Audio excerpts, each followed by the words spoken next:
संतोष देशमुखांच्या हत्येमागे भाजपचा हात आहे का? संजय राऊतांचा सवाल.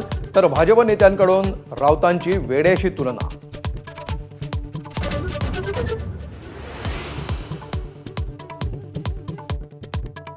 धनंजय मुंडे आणि सुरेश धस यांच्या भेटीची बातमी फोडण्यावरून राजकारण.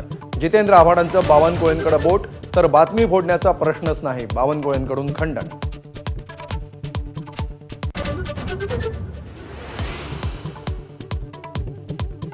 ऑनलाईन ऑर्डर केलेली खतं पोहोचूच दिली नसल्याचा दमानी यांचा आरोप. तर कोणत्याही ई कॉमर्सला इफ्कोची उत्पादनं विकण्याचा अधिकार नाही, मुंडेंच्या कार्यालयाकडून आरोप फेटाळले.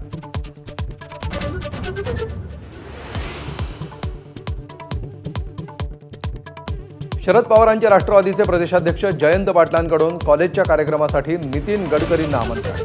पक्षाची भूमिका मांडण्यासाठी जयंत पाटलांचं दर्शन दुर्मिळ झाल्याची ही चर्चा.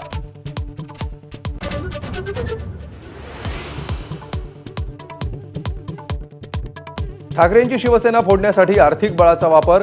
यवतमाळचे खासदार संजय देशमुखांचा शिंदेंच्या शिवसेनेकडे अंगुली निर्देश. संसदेच्या अधिवेशनातही ऑपरेशन टायगरची चर्चा.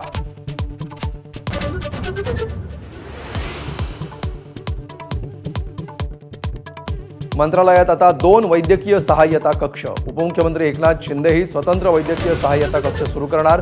फडणवीसांसोबत शीतयुद्ध सुरू असल्याची चर्चा.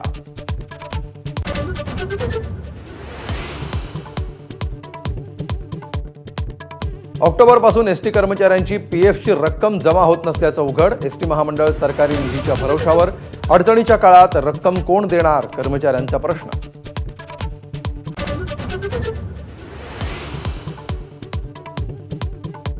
अकोल्यातील बाळापूर तालुक्यामध्ये क्षुल्लक कारणावरून 2 गटात तुफान राडा.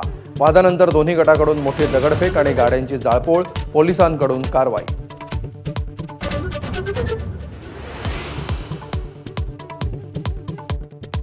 दिल्लीच्या मुख्यमंत्रीपदाचा निर्णय पुन्हा लांबणीवर. भाजप विधिमंडळ पक्षाची बैठक रद्द.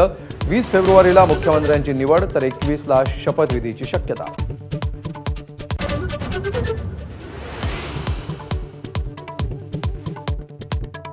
रिझर्व्ह बँकेच्या निर्बंधांनी हवालदिल सहकारी बँक खातेदारांना दिलासा देण्याचा विचार. 5 लाखांपर्यंतची विमा संरक्षित मर्यादा वाढवणार. अर्थमंत्र्यांची माहिती.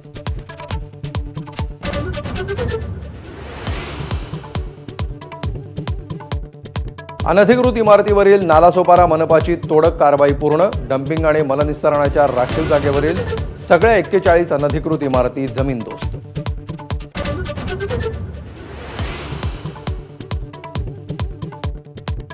परदेशात असलेल्या समय रैनाची इंडियाज गॉट टॅलेंट लेटंट प्रकरणी ऑनलाईन जबाब नोंदवण्याची विनंती सायबरनं फेटाळली. प्रत्यक्ष येऊन जबाब नोंदवण्यावर पोलीस ठाम.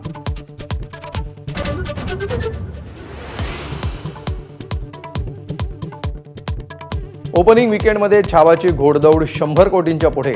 पहिल्या 3 दिवसातच बॉक्स ऑफिसवर गाठला 117 कोटींचा टप्पा.